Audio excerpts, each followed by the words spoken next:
Hey guys, welcome back. Origami here. That's right, it's a new year. How are you guys doing today? It is 2020, and we're gonna be hopefully turning out a lot more content this year.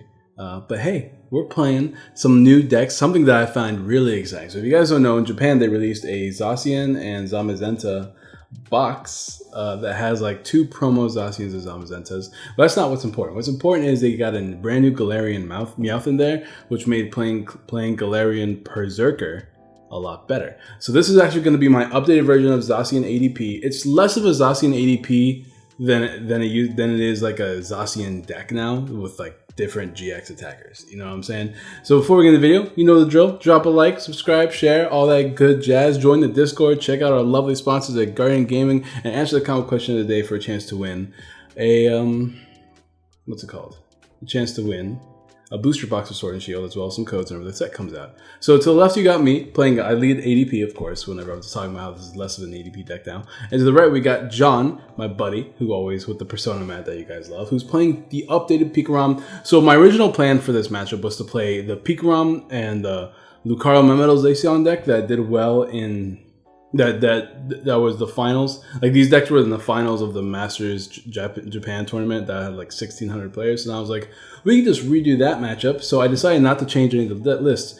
And then that Galarian Meowth came out, and I was like, well, this seems like a brand new strong way to play Zacian, so we're gonna try that out. So this is gonna be a very different list from what I was playing before. Playing instead of 2 ADPs, just 1.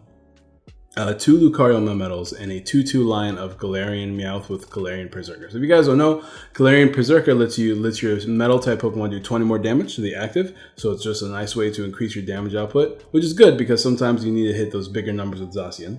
And then Galarian Meowth it has an ability that lets you discard 2 cards from your hand and add a Galarian Perserker into your hand. And I know it's weird, but in TCG they're called Galarian Perserker instead of just Perserker. It's really weird, but whatever. So to the right, you got John playing Pikarom. I really think the Pikarom list that was in the Masters final that actually won the tournament is actually really good. Only because it's less reliant on GXs and more reliant on just like consistency with Guzmahala and brand new Coco V, which means that you're less scared of things like Mega Lopunny, and you're still hitting hard and reaching and all that stuff. It's actually really, really cool. I like it a lot. So I didn't change any card from this list at all. It should be the same list as the tournament. And here, this is actually really interesting. I forewent the Junipers, not the Junipers, the Professor Researchers. I'm going straight shuffle draw on this deck list. There's a lot of cards in this list I don't want to lose, and I'm already discarding a bunch of things, so like Meowth, and already doing Quick Balls, and I'm still playing 2 of those special energies that I can't remember the name of, Aurora Energy. And I am now playing an Oranguru, which let me put a Metal Energy on top of my deck so I can use Zacian's ability that turn to attach the Metal Energy. So I attach the Aurora Energy, so next turn all I'm going to do is GX with ADP. Now, this is the tricky thing, right? I'm playing 2 Lucario Metals as well as one of these ADPs here. So I'm not too sure which one is better in the matchup. I like the aggression that ADP gives me. I need to reach those numbers, right? Because Lightning resists metal, so having that choice band boost essentially in with ADP's ability is really strong, but also because of like how fast my opponent's deck is, I also want to be able to take extra prizes with a knockout. But maybe the better play here was just to GX that turn instead of wait for the following turn. I do apologize for the glare. For the most part, I tried to record without the glare being in the way, but it happens. Also, my opponent John, he'll be playing a Zeraora to represent Pikarom. Raichu, because we actually don't own a Raichu, and nobody in the store at the time owned a Raichu. So every time you see Zeraora, there is no Zeraora in this list. It's just a Raichu. So hopefully the people that are listening to this video, who watch these videos on mute, if you see anybody comment like, why is that Zeraora doing a bunch of things it doesn't do? Let them know in the comments, please. But yeah, I don't know if GXing the following turn is the right play when I could have just GX'd then and tried to set up a Zacian next turn to hit for 230 plus 30 is 260 plus Galarian and Perserker, if I get it out next turn, is 280, and then minus 20 is 260. So I can OHKO his entire board, including the Raichu, since Raichu does have metal resistance but also has 260 HP. here I can just OHKO this thing, but of course I do want a GX attack here. I just feel like maybe GX attacking for extra prizes is not the right play, but it does make it easier for me to just win the game by attacking like 2 Dedenes, or like a Coco V and a Dedenne, which is something that I find to be my way of winning the game most of the time. Coco V is a huge addition to this deck too. Coco V being able to hit 200 damage base, which is way stronger than like the 150 Pikarom can hit and the 180 Raichu can hit with like switch effects. So like hitting that extra damage is pretty big as far as fixing math goes. Now I'm gonna go ahead and Malolani here, heal up the thing. There's still damage on it. Obviously, it's not fully healed. I'm about to put the damage counters back on, but right now I really wanted to heal up that thing, so it's more difficult to knock out. I'm gonna use Galarian's what's this called, ability. So I'm gonna heal myself, so it's harder to knock out, right? I put the damage back on it, which is good. And now I'm gonna GX here, so I don't want to just give my opponent prizes if I can avoid it, but you know how it is. So GX, now I hit 30 plus damage, which is strong, and I take extra prizes, which is really important because I need to be able to take only 2 knockouts to win the game. I do have 4 custom catchers. I do have Dedenne. Now, custom catchers are a lot easier to play thanks to Galarian. No, I keep saying Galarian. Thanks to what's the thing called? In Oranguru. I don't know why I want to say Oranguru and not Galarian, or no, Galarian instead of Oranguru, but it's fine. But he has a setup Coco V, which I can OHKO, but Coco V also has free retreat, so I want to try to get rid of it as soon as possible. But I can also get 4 prizes off of this. What's it called? Pikarom. Then all I would have to do at that point is play a Fion, and then I'd pretty much win the game since nothing on his board survives an attack. So ideally, I take a knockout on this Pikarom. That would be, I think taking a knockout on Pikarom would be best case scenario, because then it forces me to just need a quick ball as opposed to like a custom catcher or a double custom catcher or a great ball. And getting the Fion is a lot easier in this deck. We have a lot of dig potential thanks to not only Jirachi but also Oranguru.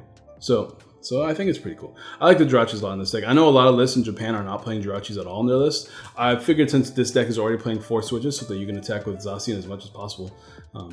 I still think if you're gonna play 4 switches, why not just throw a Jirachi in there? I am foregoing playing the 3rd line because a lot of Japanese lists are playing a 3/3 line of Meowth Perserker. I'm choosing to cut out a 1/1 line of it, so I'm only playing a 2/2 line. I'm playing 2 Jirachis and 2 escape boards. It's not ideal, of course, but Jirachi has been super useful in most of my matchups. The only concern I have with this deck right now is bench space, but I'm telling you guys right now, when I say I was testing with this deck list, I mean I was testing with this deck list. So he's choosing the hard switch to Pikarom so it doesn't get knocked out in the following turn. I think that's an okay play. He can just set it back up with a Coco Prism anyways, so it's okay that he loses it. He's quick balling now, but then he realizes I don't think he has the Coco Prism in this matchup.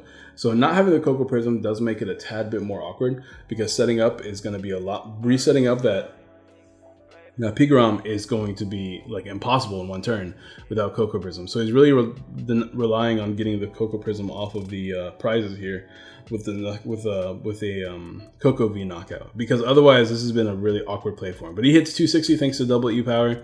So now that's somewhat reasonable to think about that 2 E powers are out of the system, because I am playing Metal Frying Pans, which means he needs to hit 250 to take an OHKO.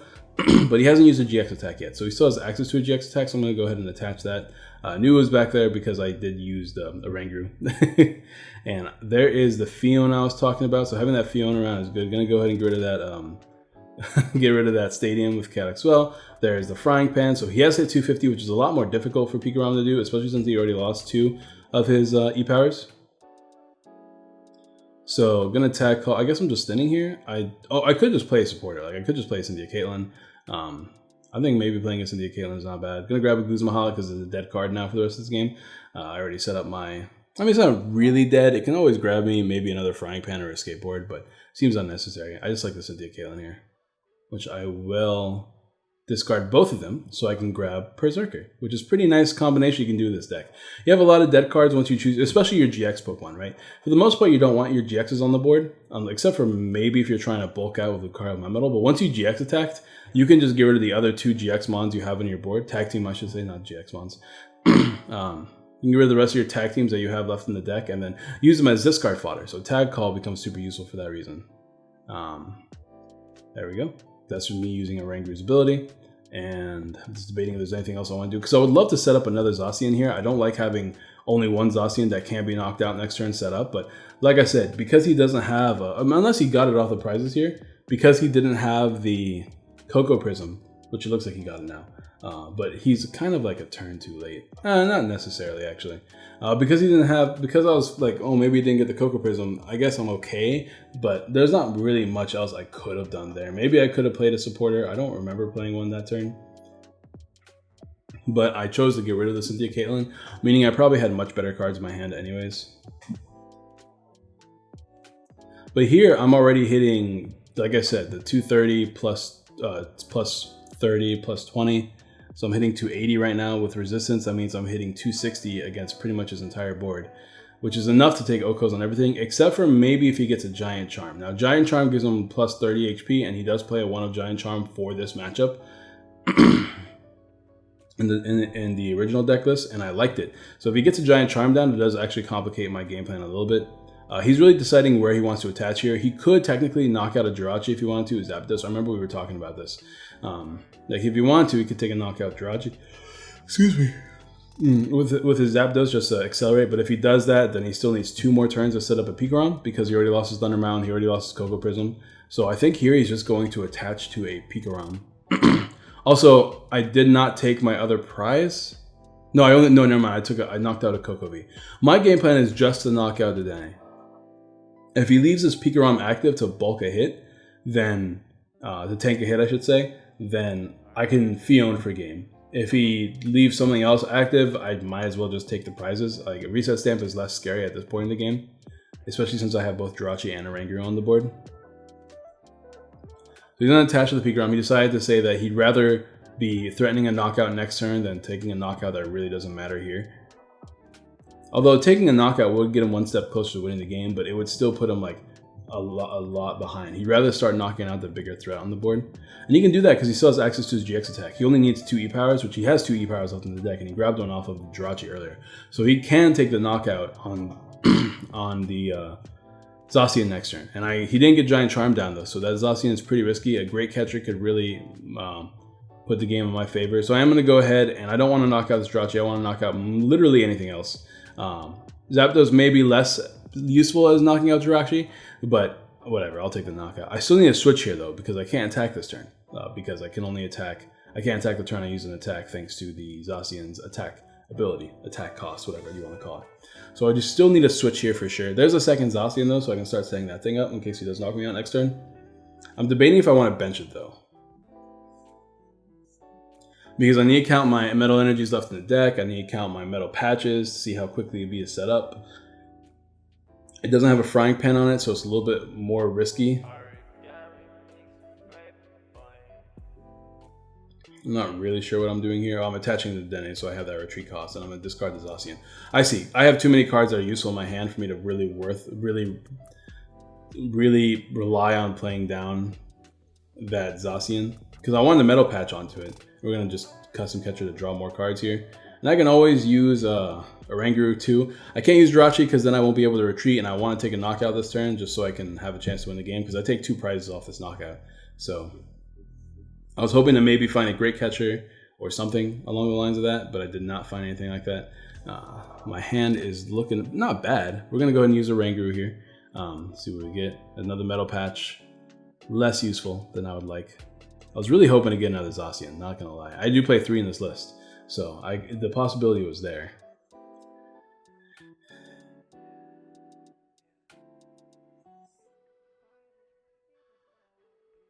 Let's see.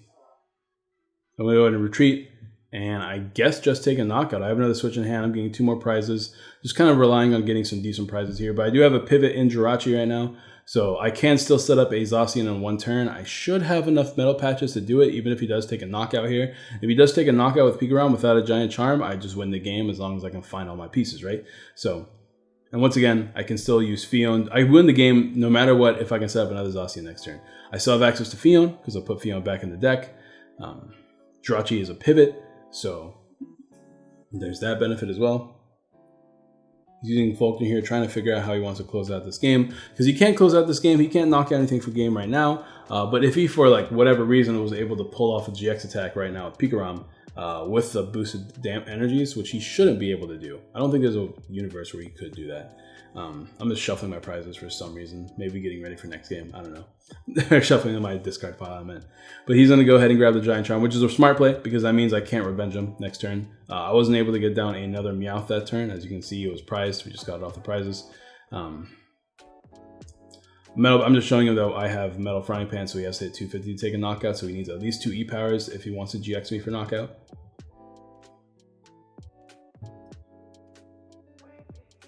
He has not used, he asked me if he used Jirachi. All right, cool. Let's see if he gets that second E-Power. He gets 2 custom catchers there. It's cool seeing the game because I just played these games the day before yesterday, right? So it's cool seeing his hand because I can't see his hand while playing, obviously. So it's be like, hey, look at that. But let's see.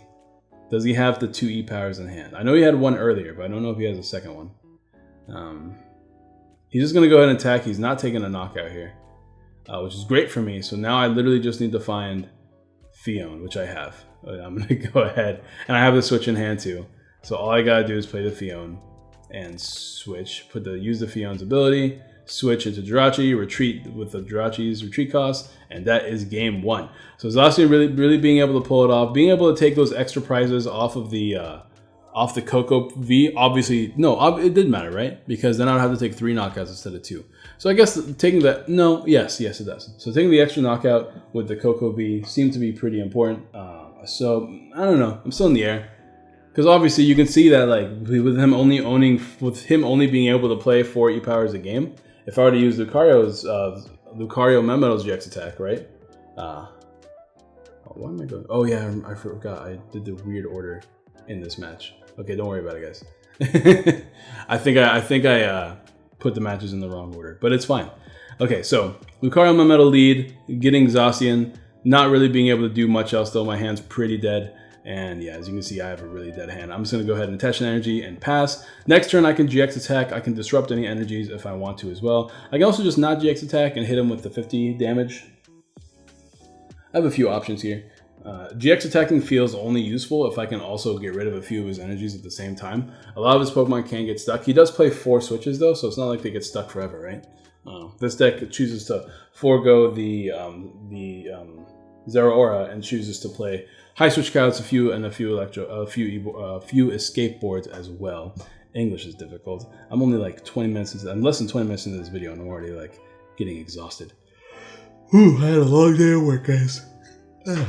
But hey, don't forget to like the video if you haven't already. Like the video for these kind of videos. If you guys want to see more of these kind of videos, I actually want to record a few expanded ones. It looks like me going to Dallas is really unlikely now. I just got a bunch of, I had to pay off a bunch of debt this January 2nd because they were kind enough not to charge me on the 1st. But they forced a bunch of charges on me and I actually don't have any more money. I get paid on Friday, which means I got paid today and I get paid next Friday. But I don't think between being able to pay off the next semester of school, I don't think I'll be able to go to Dallas, which is a huge bummer because I've been testing like crazy on my free time. One of the decks I was really excited to play. So I don't think we're going to Dallas this year, which is really unfortunate since Dallas is so close. But I guess maybe next year. It just sucks, man. Being an adult sucks. You got all these emergencies, like whether they're car or health, and you know you can't play Pokemon because you got to pay for them. I play Marnie in this deck. I actually really like Marnie for slowing down your opponent, as well as just being a pretty good draw supporter in general. Like getting rid of your hand and guaranteeing you're not drawing into those pieces again. It combos really well with the Rangear too, because if you want to draw one of those pieces, you can by using a Rangear's ability before you play Marnie. I'm just gonna go ahead and attach and pass. I'm not even gonna bother hitting him for 50. I just feel like it just feels unnecessary to me. I don't want to shuffle those bottom cards back into my deck, and I also don't want to attach energies when I'd rather draw them.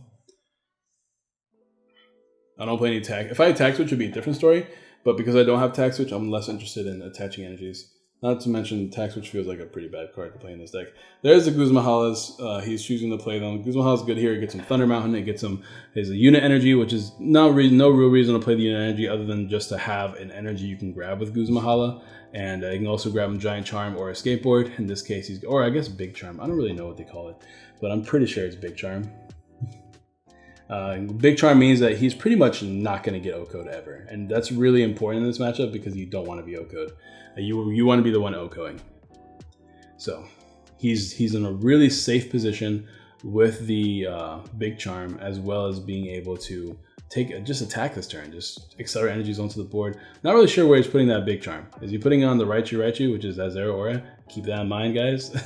I promise you. I guess he's not. Yeah, he's putting it on the Pikarom. That's fine. Like I said, that's a pretty good option because I can't hit 270. I can't hit 290 is what I should be saying. Unless I have both Meowths down and I use my GX attack. But here I'm probably just going to GX with Lucario Melmetal, get rid of the energy so he has a harder time switching, and then that would leave the rest of my mons tanky. Even if I give up 3 prizes here, it should be fine because like I'm banking on him never taking prizes again. So there's a Metal Frying Pan. It's great right now because I'm about to. He has to hit me for 280 to take a knockout, and for most cases, that's like all of his E powers. Like there's very few times where it's not all of his E powers to hit 280, right? Because he hits 200 max in this deck with a. I guess he can hit 250. I believe. I think it's 250 with Raichu. Then it would only take 1 E power. But the rest of his attacks only do 200 damage at most, which you would need at least 3 E-powers. So, yeah. If I can waste his E-powers, that'd be really good. But I'm going to go ahead and use my Cynthia here. Bench another Lucario Melmetal because, like I said, I think in this matchup, I'm just going to have to tank hits, have pivots. I play my Malalanas, I play my switches. I think we'll be okay. You know what would be an interesting card to play in this deck is Indeedee. But I don't know how you charge it up outside of Lucario, because I'm thinking like I have the Prism, the Aurora energies already, so I could play it as my Psychic. But then how do I charge up the rest of it? But also Indeedee can heal, which is another reason why I was thinking about it. But there's not really. I mean, I could play energy switches, but that feels like a lot of slots just for a little weird tech. So maybe not. But I just love the Indeedee full art, man. I want to play Indeedee in something.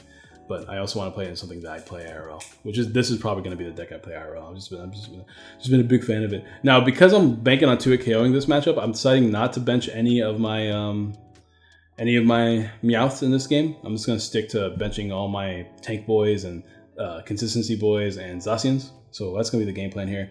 Tank, 2-hit KO. I'm hoping he doesn't get a switch, but he has Vulcaner, so as you can see, this deck is super consistent. Pikarom is as good as it's ever been right now, I think. I think this new direction that they built Pikarom in is such a great idea, and I really love the list. If you haven't tried it yet and you're questioning whether Pikarom's going to be good in this meta, I would say definitely give it a try. Like, in most games, he only has 2 GXs down, so that's not really enough for what's-his-name to be that worried, right?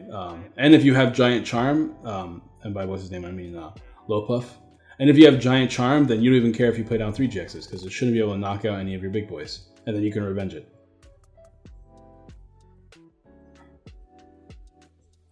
Alright, let's see what he does here. Once again, gotta say it every time, that Zero Aura is a Raichu, a Alolan Raichu Tag Team GX. So what's he gonna grab here? I can't see his hand. This is blasphemy, John. Put your hand closer to the camera so that I can critique all of your plays in front of the world. Oh, I guess I'll never know what he did. Well, I know he played Switch. I mean, I know what he grabbed, but I know he played Switch. He has that Marshadow in case Chaotic Swell is a problem, which is a good card for sure because you really want to make sure you have access to your Thunder Mountain in the right turns. There's Cocoa Prism doing its thing. I guess not yet though. And Cocoa Prism now doing his thing. Attaching to those 2 boys. And now Cocoa V doing his thing and knocking me out. Now, the cool thing about Cocoa V is that I can knock out Cocoa V. Cocoa V, if I remember correctly, does not have a metal resistance, and even if it does, it shouldn't be able to, not be knocked out by my dude.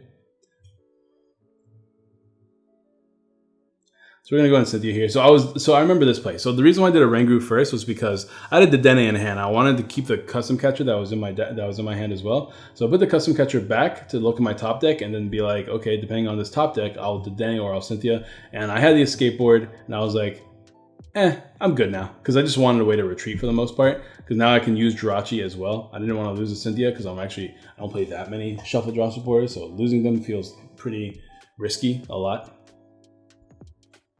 I'm gonna go ahead and quick ball here. What am I gonna grab? I could grab Meowth. Meowth could be good. I mean, Meowth just gives me a reason to discard cards, which could be really useful sometimes. Other than that, though, there's not really a reason to play Meowth. Having that Meowth down means I can't play things like, what's it called? Fion. Gonna grab that Chaotic Swell, get rid of that stupid little Thunder Mountain. I only play a 1-of Chaotic Swell, and I'm only playing it because there's a Guzmahal in the deck. 2-of seems good because Chaotic Swell is a good card, but once again, space is always an issue, right?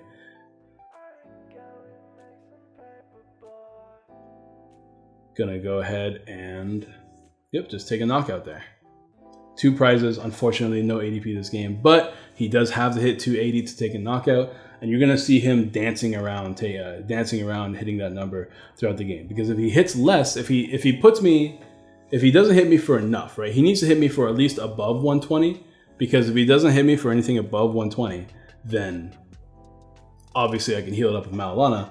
And I don't think I mentioned that I managed to reach the knockout because this deck is super good. I managed to reach the getting enough patches and energy attachments, so shout out to this deck. But yeah, every time, because I'm reducing damage by 60, right? So if a damage buffed Raichu hits me for 180, minus 60 means 120, then I just Malilana and I attack again. It's pretty handy. Pikarom obviously has to play at least 1 E-Power to at least hit 120. Right, because it hits 150, which minus 60 is 90. So he needs to play 2 E-Powers if he wants to do any substantial damage. That's the cool thing about this deck. You have access to your Malilana, which makes it where like damage has to be somewhat substantial, or else you're pretty much doing nothing a lot of the time. Now, do keep in mind I'm only playing 2 Malilanas, but you don't need more than 2 Malilanas in this deck because you're hitting so much damage in return. You only need 1 or 2 of those free turns that I'm talking about in order for it to be substantial enough. Like just having those 1 or 2 free turns is really, really strong. Let's see what he chooses to do here. Looks like he's on custom catcher. Probably get rid of that Meowth. I guess that's fine. I don't really, like I said, I don't think it's that substantial. It does make a difference. Not really. It doesn't really make a difference at all. I don't take an Oko on anything. Because even if I hit 250, that's still minus 20. So I only hit 230 against his dudes. Maybe he's stopping me from getting down 2, which would actually be, I guess that is a smart play in that case, because if I do get down 2, I can take knockouts. So that's fair. But at the same time, his board right now is immune to it. Because plus 40 only means I'm hitting 270. I'm still not knocking out Raichu thanks to resistance. And I'm still not knocking out the Pikarom because of the Giant Charm. So maybe he would have been better off going for the Jirachi, getting rid of my engine a little bit. That could have been good. I don't know. Feels like a very strange play. But we'll see what happens. There was definitely like some thought put into it. Maybe he didn't want me to thin my hand as much.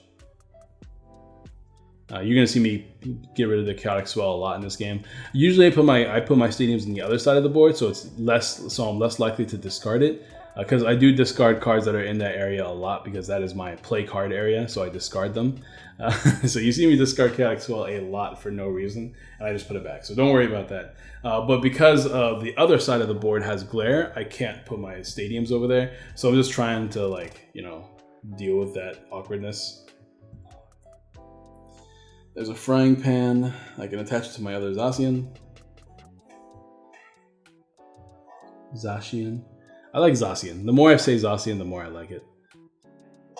Because it's the color cyan, and Zamazenta is the color magenta. Haha. I always have to say that, because people like to correct me when I say Zacian, because they say Zacian.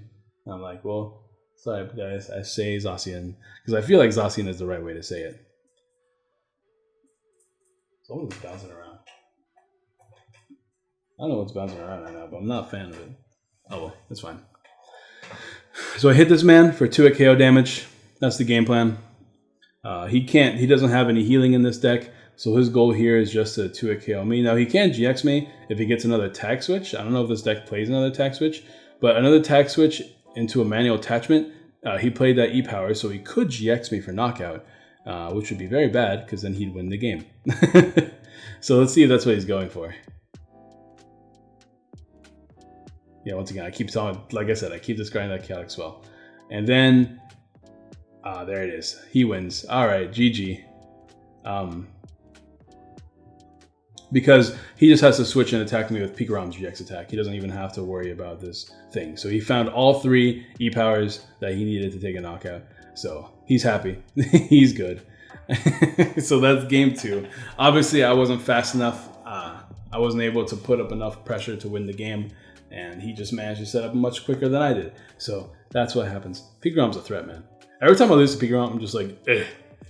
Especially when I go to tournaments and I'm playing Bucephalon and I lose to Pikarom.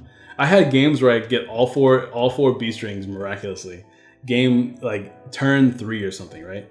And I get them all and I play them all, and then all of a sudden I still lose because Pikarom is Pikarom. It's ridiculous. But it's all right. Pikarom's not good right now, but it will be good here. I feel like it's pretty good here. So, all right.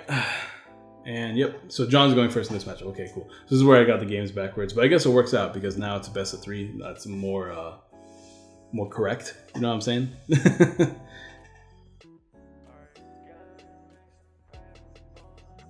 Let's see. So he's getting rid of Zapdos. He didn't like it in that one game, so now he's just gonna get down a second Jirachi here. Seems pretty good. I did lead Lucario my medal again. Kind of awkward. I don't really like leading a tag team, specifically in this matchup, because then you're kind of forced to use that tag team. You don't want to waste your switches. Switches are actually pretty important throughout the game. So whatever tag team you lead is going to be the GX attack you end up using. That's why I don't like leading them. There's only 3 tag teams in this deck, with there being 3 Zacians, like 2 Meowths, 2 Jirachis, and a bunch of other things like Fiona and stuff. Like the chances are not the highest, but you know, they happen. And you see they happen. Didn't they happen all 3 games? I'm pretty sure they happened all 3 games. That's weird. Now that I think about it, huh? I'm pretty sure I led Lucario my medal twice and ADP once. Okay, that's super weird. Maybe, I don't know. We'll see what happens. My opponents keep setting up their board. They can't play supporters, so they're just kind of grabbing stuff, getting ready. Which is fine and respectable. This game's a long one. Ooh, I know this game. This game, oh wait, if this is the game I think it is, this is one of the closest games of all time. Oh, this is gonna be crazy. All right, this is one of. Hopefully, this is the right game. Hopefully, I hope this is the right game. This game is really fun. All right, like a video for a fun, good game, for a fun, close game. We're gonna tag call here. What's this tag call gonna do? It's gonna grab me stuff. What stuff is it gonna grab me? Well, I'll let Mr. Orbomb tell you what that stuff is here in a second once he decides to play them down. Anytime now, Mr. Orbomb. This Orbomb guy is slow and annoying. Come on, dude. Make up your mind. I know this is really important and all, but like, come on, dude. All right, so I'm gonna grab 2 of the tag boys, probably to discard them. Yeah, I'm gonna use Guzmahala here, I guess. Sure, I guess Swell's pretty good because he can get rid of it because now he can't play his Thunder Mountain as freely, meaning he's forced to find the Marshadow. Frying Pan is good, reduce some damage, and getting a manual attachment is good too, which is what that Aurora Energy does for me. So I guess it's not the worst thing in the world. Maybe I just didn't want to grab Cynthia Caitlyn because drawing 3 felt really weak when I can at least guarantee a manual attachment with this Aurora Energy, although I'm pretty sure I have a Metal Energy in the hand already. Yeah, I do. There's a Swell. There's the Frying Pan. I'm deciding if I want to discard any of the cards in my hand. I really don't want to. So I think I'm just going to manually attach the Metal here. So I could discard the Metal with the Aurora Energy, but then I won't have an attachment the following turn. No Zacian is pretty bad, because that means I don't get that free draw 3, which is annoying. And I could have GX there to reduce damage, but like I said, I like to disrupt my opponent's energy as opposed to just reducing damage, so I'm waiting to get that second attachment in. Not to mention, it doesn't really do much for me. Like, the chances of him donking me are so incredibly low. Like, hitting 290 is dang near impossible turn 2. Like, it's really unlikely. So, and he has to hit at least 290 with his Frying Pan on the board, so I'm not worried about it. He's going to grab Raichu and Guzmahala here, probably to play his own Guzmahala. Does he have the Marshadow, though? Because he can't really do anything unless he has the Marshadow. There's a switch. Gonna play another Jirachi. Looks like he's trying to dig for that Quick Ball, maybe? Is he really? And there's a Quick Ball.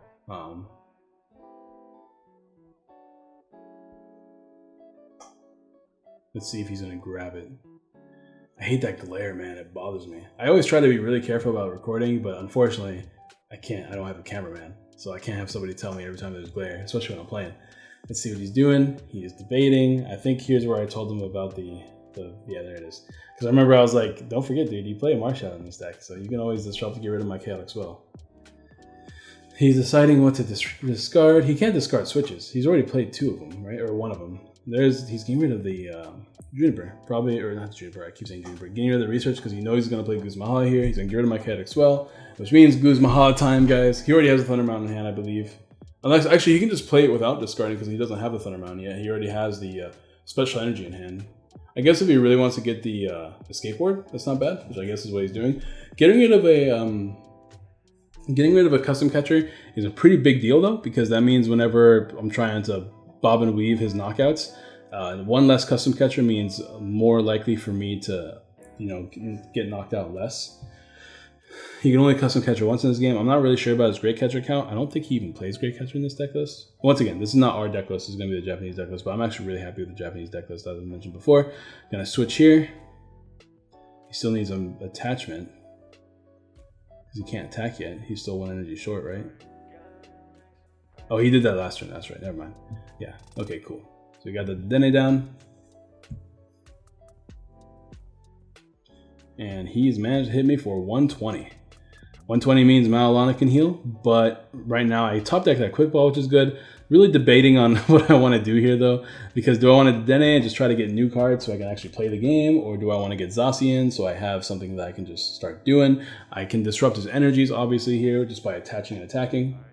I have a lot of different plays I can make here, so it's really confusing. What should I do? What should the man do? I'm gonna go in Quick Ball obviously. Get rid of that reset stamp, which sucks. It's my only reset stamp in the deck now, so keeping them are so easy thanks to the fact that you play Shuffle Draw and then you also play Oranguru. But I think here, with getting rid of that reset stamp, I think I'm committing to playing a Dene. But it's priced, if I remember correctly. Yeah, it's priced, so that's it's not super great. That's for sure. Yep, so we're gonna grab that Zacian. We're just gonna grab that Zacian because hooey. It is not looking good for your boy. Now, he did just lose two switches.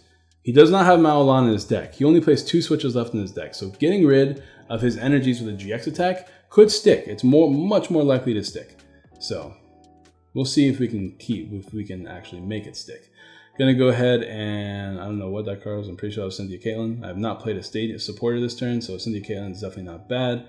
Getting Guzmahala in hand sucks. I have to be really careful about how I discard, right? Because we're gonna discard the Metal Patch, and now the last card on my hand is I can custom catcher. Okay, cool. So we're gonna go ahead and custom catcher, play down the hand, and now I can Cynthia Caitlin and get rid of the Aurora energy. Yeah, I guess I don't really need it. The Meowth is not bad either. I can just draw 3 more cards.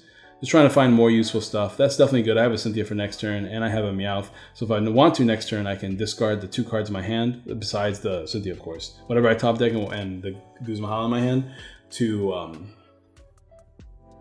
get Galarian Perserker, which is good, because then that's less cards in my deck that I have to worry about when I shuffle draw, which is pretty important.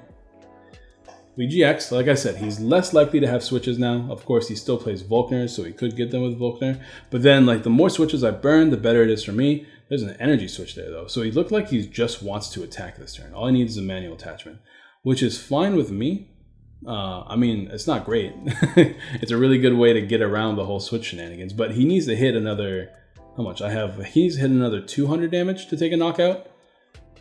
Because I have 120 and... to take a knockout, I think you need to hit 200, right? Because that means I have 140 HP remaining, but he's also reducing by 60. So you have to hit 200 to take a knockout. So can he hit 200? He can GX me if he wants to. That would take a knockout. Of course, he would need to... He doesn't need any E-powers if he wants to GX, so he could just GX me if he wanted to. Of course, that means he loses GX for the rest of the game, which is really good for me. But at the same time, I'm losing 3 prizes, which is not that great for me. I guess that's what he's going to do, though.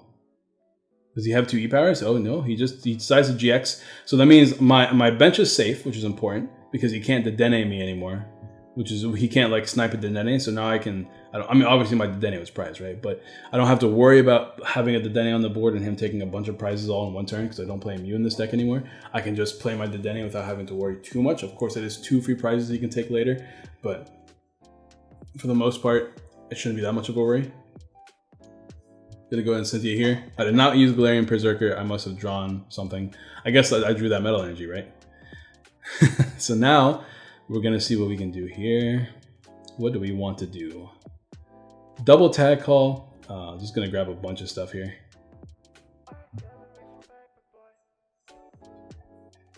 I want to get my Malolana so I can tank and switch as much as I need to. And also the Guzma that's back in my deck. There's no Cynthia Caitlyn. It looks like the other one is prized. There's no more tag teams because I discarded them earlier, so I can't. So this is the play that I was warning about way earlier in the game. Like I discarded both, like my second Lucario and my Metal. I could have used it, but I chose not to because I wanted to discard stuff, and I don't know if that was the right play or not. My hand looks pretty bleh. I can bench this other Meowth. I can also just discard them here and grab the Perserker just to thin my hand down a bit. So that's what I'm gonna do. I really only need one. Actually, I don't really need any, to be honest, in this matchup. Once again, 2 KOs are the name of the game outside of knocking out the Dennes. I'm gonna go ahead and use that Jirachi finally. Thin the deck as much as I could. There's a Metal Patch. If I have a second Metal Patch here, I could just retreat and attack with Zacian. So, do I have another Metal Patch in hand? I don't remember. I guess we're gonna find out. Do I got it? I do not have it from the looks of it. So, I guess here I'm just going to have to retreat and pass. Keep a Malolana in hand. Metal Patch here just to use it before shenanigans. And I can use Zacian's ability and retreat. Retreating into the one with no energy seems pretty good because I do plan on using Malolana next turn. But if I do use Malolana next turn, I have to find a manual attachment too, which is going to be difficult. Now having the Dedenne is definitely a big problem in this deck, but finding space for 2 seems pretty irresponsible. We're going to go ahead and draw 3, nothing useful, so we'll move on. The chances of him taking an Oko on this thing are fairly low, but he only needs to hit 250. But once again, he has no Coco V down, and Coco V would be like his best way of hitting 250 easily because he only needs 2 E-powers that way. Not having another Frying Pan is a little bit, it does make it, not having a Frying Pan in general does make me a tad bit more uncomfortable though, because I want that Frying Pan to reduce even more damage. I do play 3 in this deck, so I just have to find them. But like I said, he already GX, so I feel a little bit more comfortable making these plays. So let's see what he can do here. He has a pretty big hand, and there's that Coco V. So I don't think he can set up in one turn. He already played a bunch of E switches of some kind, like Tag Switch or Energy Switch, so I'm not as worried as I was before. And I think he's just gonna hit me for 120. He can't really use his E-powers just for damage, right? He needs to save them for big Okos. Bro, I've been sitting down for too long. I'm tired. My butt hurts. It's time for us this game to move on. But this is a long series, for sure. We still got like 15 minutes left or something like that. I think it's only like 10 minutes-ish. Ish. We'll see what happens. He's got a Vulcan here. He's also running through a lot of energies, which is good to know. I want to keep track of his energy counts. There's another skateboard so he can have that pivot option. And Jirachi.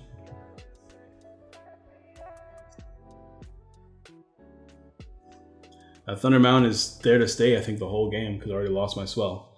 So, but he's going to go ahead and hit me for 120 and set up the Coco V, which is, I think that's a pretty fine play. Even if I do Malolana here because he knows I have it in hand, like he seems pretty comfortable. The problem is, the secret captain is that I don't have a Metal Energy in hand, so I can't even attack this turn. So I can Malolana if I want to. But because he already lost a custom catcher, I could just try to find a switch instead. Let's see what we can do here. There's a Fion. I could force something active. Hitting this Pikarom feels kind of unnecessary because this Pikarom's not doing that much damage. I could hit literally anything else and there'd probably be more value to me.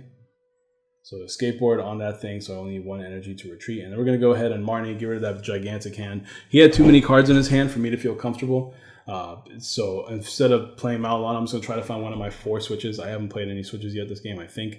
So the chances of me finding them are high, and I did find them. I also found a great catcher, something worth mentioning. And I also found a Metal Patch with no Metal Energies in my discard pile, so forget that.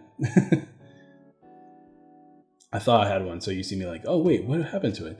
Because I used the first metal patch already, so I forgot that I used the first metal patch already. Let's see what we can do here. There's a lot to do, but a switch seems pretty good. And we're gonna go ahead and use that Jirachi and grab another switch just to have it.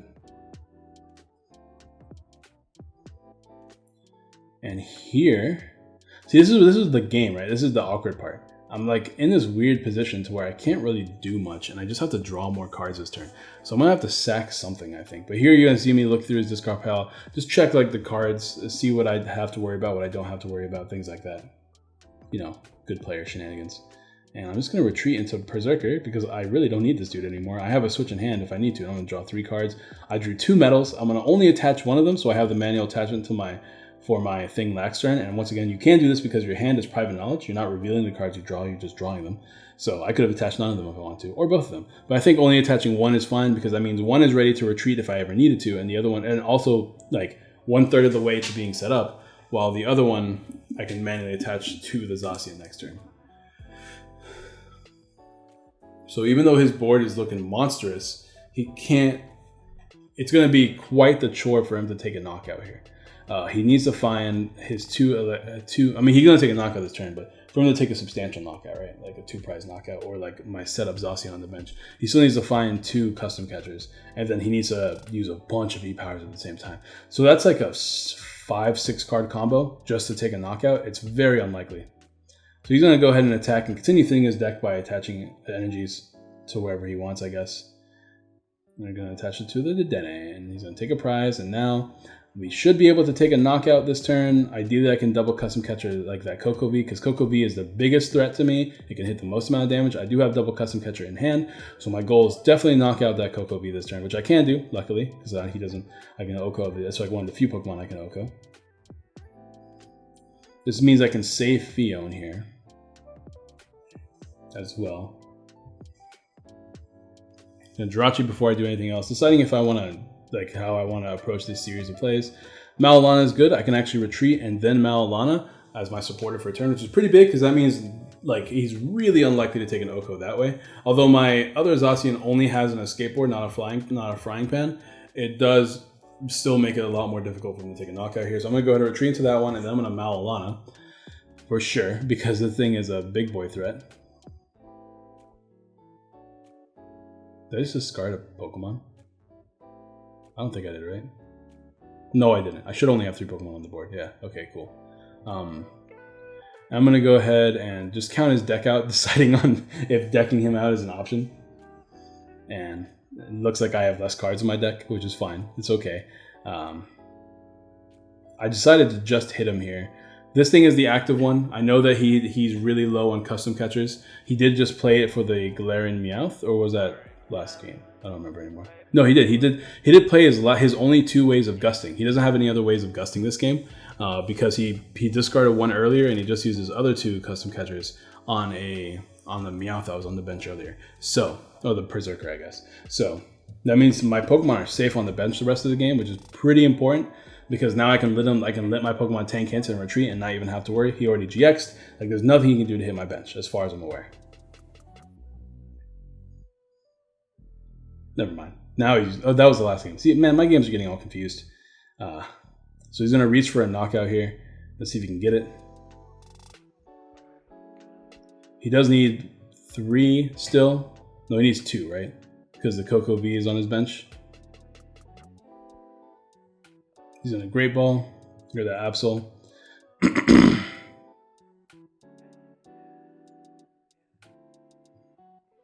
And fail. So it looks like he did not get all the E-powers he needed.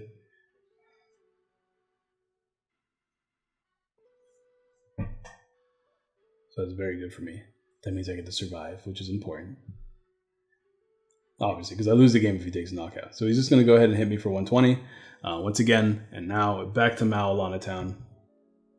And I get to take a knockout on this thing. So that's really good for me. He's giving me the prizes. Now, I think he probably should have attempted to retreat. Maybe that's what he was looking for. He needs 3 energies to retreat, and he did not have it. So I guess he just couldn't retreat here, which means I take 3 free prizes here, which is important because after these 3 prizes, all I have to do is knock out Coco V, Dedenne or Jirachi, like what a combination of those three, right?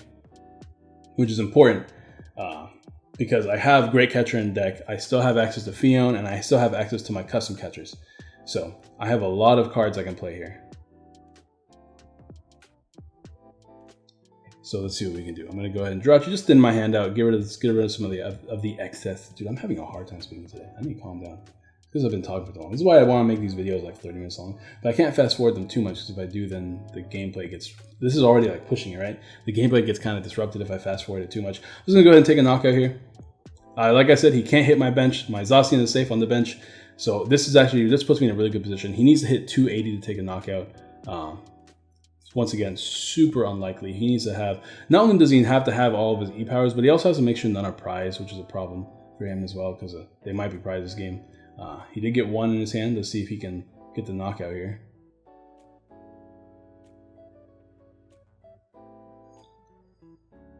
Let's see what happens. Show me the plays, John.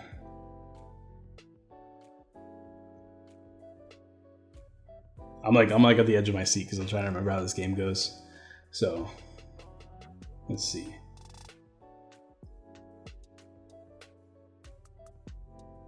There's a quick ball, getting that attack switch. So look at the rest of his deck. Get the other Jirachi down.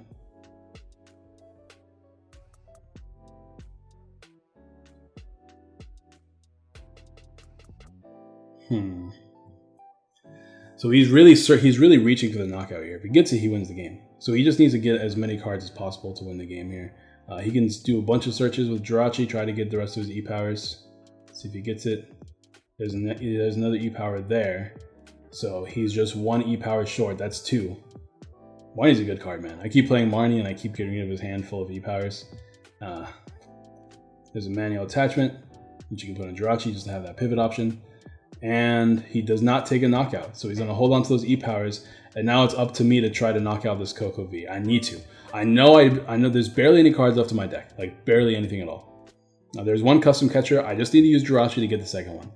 There should be at least one E-power in the deck. I'm going to switch. Jirachi, I'm counting my deck. There's 6 cards in there. I have a quick ball in hand. I'm trying to remember if there's any basic Pokemon in there, or if there's worth me losing one of my metal energies, because that means I can't attach it to my bench Zacian the following turn. But I remember, so here's me, I'm just counting out my metal patches, because there should be a metal patch in the deck as well. So if I can lose, I'm okay with losing a metal energy to use my quick ball just to search the deck real quick. Because I have access, because I can manually attach one metal energy right now, and then I can use my last metal patch to attach the last energy I need to attack again next turn. So yep, as you can see, I'm confident in that quick ball play. There's no Pokemon in there, so now there's 6 cards in the deck. All I need to do is get a custom catcher, and that would pretty much solidify the game for me, because he can't OHKO me without having a Coco attack me. So here, I just have to make sure I get the custom catcher, and it's the last card. We got super lucky there, but like super lucky. We didn't get super unlucky is what I should say, because drawing 5 cards out of a 6-card deck and you not getting the 1 card you need, that would be unlucky. That'd be super unlucky. So I did get the custom catcher I needed. I am taking a knockout here. So now I'm down to 1 prize. Literally just need to Fion next turn and I win the game with a switch, of course. And I have I do have the access to my last metal patch, which I can use to set up that Zacian on the bench. So if I need to, I can hard retreat this Zacian here as long as I find that metal patch. So things are looking on the up here. Once again, thanks to Fion, I can never deck out too. So if I do like somehow deck out or something, I can just use Fion, put it back in the bottom of the deck.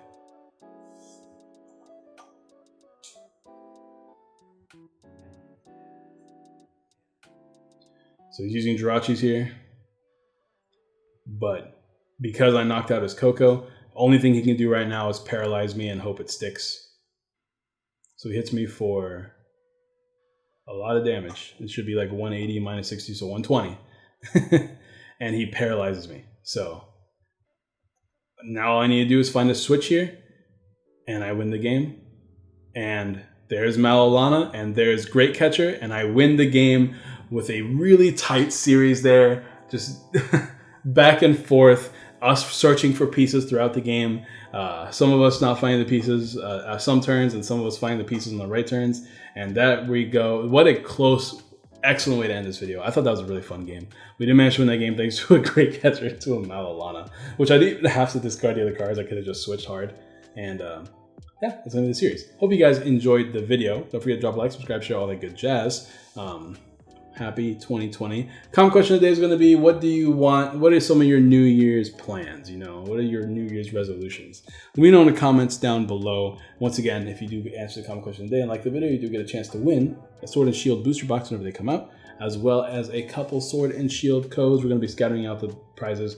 Also, we're going to throw in some other prizes as I get them from the mail, so be on the lookout for that. But let me know what other matchups you guys want to see next. I'm running low on matchups and decks to build. There's only 2 or 3 other decks I want to build, and they're really fringe decks, so I'm not really that excited to play them. So let me know in the comments.